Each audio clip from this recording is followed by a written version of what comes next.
Cedric, welcome to Charlotte, North Carolina. How do you feel? Very good, thank you. Where did you fly in from today? Flying from Miami. I had a show last night in my hometown, a story, and you get that much sleep, and then You know, I've always wondered. I mean, I've been following your music for a long time, and one of the things I've always wanted to ask you: how do you manage, like, to, you know, travel from place to place, festival to festival, and kind of like, is there any downtime? Do you like unwind at any point, or? yeah, I have downtime. You know, I live in Miami and I live in Aspen as well. So sometimes I go to my house in Aspen and it's just like, you know, disconnect for like a week at a time. Do you find that the crowds are different from, like, say, the U.S. crowd versus like a European crowd type of mix? When you get up on the stage and play, or do you feel it's different. Europe is different. It's more house music in Europe. Which America is turning, there's a lot of trap music and electronic music there. But Europe doesn't really, you're not into places like Spain, Italy, you know what I mean? France, you're not really into bass music. Some house is still the biggest thing, and techno. So yeah, the crowds are different. When I go to Europe, I play completely different. Is it hard to get in the right mindset when you get there, or are you kind of like seasoned already? I play close to what I play, but I'm able to play more stuff that I like there because the crowd is more. They've been through this music for so many years, so it's easier for me to play that. You know, I saw you at Ultra a couple weeks ago. And you know, I grew up in Miami too, so I'm very familiar with your music. How did the Miami and being there? I mean, I saw the crowd go nuts when you got up on stage. What was it like to be in front of so many? I always get I get nervous when I'm there. I can't even imagine. Yeah, every time I play my hometown, it's very nerve-wracking because I feel like I have to prove myself. Right. I don't know why. It's always like I'm very nervous. Like I performed Coachella last year, and I had incredible, like, the shower tank was slam packed when I play, and I wasn't nervous, and I play Ultra, and I'm like, flipping out. It's weird, it's very weird. My house, I played last night's story, I was flipping out because it's my hometown, I don't understand. Well, they love you. I mean, like being in the crowd and then being, you know, backstage, where you said it was kind of like, you killed it. I mean, you were on. There's a lot of Latinos. I mean, I have a connection with the Latinos now. I've been in Miami for so many years. You know, going down to South America, so every time I play Miami, it's like a Latino crowd. I know you've probably been asked this a million times. Summertime Sadness. What, you know, it did so well. You know, we won, obviously, a huge award for it.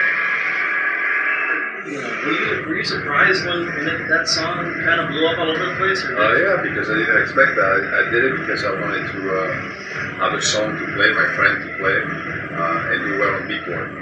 That's it. That's pretty much all it takes. Yeah, but that's the best way I think to make music, because after that, when I won the Grammy and everything, I tried to replicate the same thing, and I was doing music that I didn't want to do. Right. Trying to reach the same goal. And I got stuck for a year doing that, and then I decided to say, you know what, I'm gonna go back and make music like I wanted to do, my friends would play. And this track I just did with you is actually doing exactly the same thing. You know what I mean? Like, my friends are playing it, I'm playing it, people are responding. It's the buzz on the record. It's like, I guess when you get to the studio, it's like you gotta do whatever you feel like. I'm not trying to do something. You know, it's funny you asked that, or mentioned that, because that was my next question. I'm like, you know, this new track that you have out, even but your music in general has always been captivating to people because it hits that human element, you know, like hashtag, Summertime Sadness.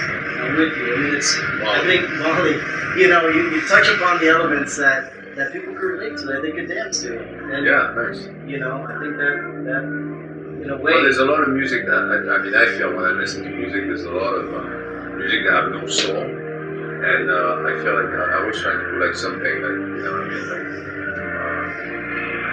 soul into the music, because if not, you don't connect with the music. There's a lot of things. When people ask me, there's a few artists that I connect to right now. And it's like, the rest is just like soulless music, like, you know, Just doing it to do it. doing it to do it, or buying it from other people, or just like, you know what I mean? The thing is just like, if you don't put soul into music, I don't think people connect to it. If you don't do the project yourself, I don't think people, I don't know how you can relate to that and promote the project, you know what I mean? And put yourself into like, really like say, oh, I did this. Whoever sees this video, you know, we're not the same age, so I've always, you know, our lives take different journeys in different ways. So my question is, if you could say something to somebody who's watching this at home to inspire them to be a better person, what would it be?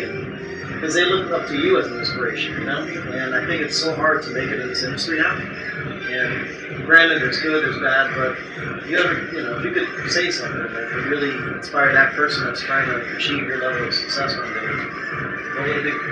Well, I mean, It's a hard question. it's a hard question, but I mean, I'm just gonna, my story says I never done anything else than music. I was 15 years old, I was passionate by it, and I always wanted to do it. So I never worked, I had never had a day job, I never had, you know, I mean, I went to school, I was good in school, but then I told my father I want to, you know, make music. So I learned music, I learned an instrument, I played guitar and everything. So if someone wants to get out there and do it, they just got to be passionate and really get 100% behind it. That's it. It's not just, I know right now it's very difficult because they see, when I started, DJs were not rock stars. Right. You can tell I started a long time ago because I'm producing vinyls. Right. I don't think a lot of producers these days put their music on vinyls back in the days. So there was no rock star. I was doing it because I wanted to make people dance. And I wanted to use music for people to connect. There was no internet. I didn't have a cell phone back then. When I started, there was no cell phone. I was calling my friend from my house and said, let's meet over there. Let's go to that rave.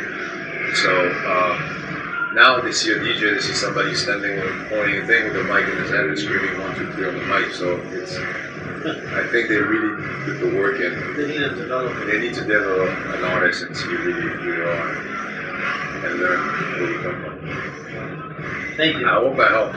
I hope you did too. I'm pretty sure you did. Yeah, and wear earplugs. You know, wear earplugs. That's the most important. I'm wearing that myself. Well, thank you so much for taking the time. Tune into Raver Magazine TV. Be fashionable. Thank you, buddy. Thank you so much.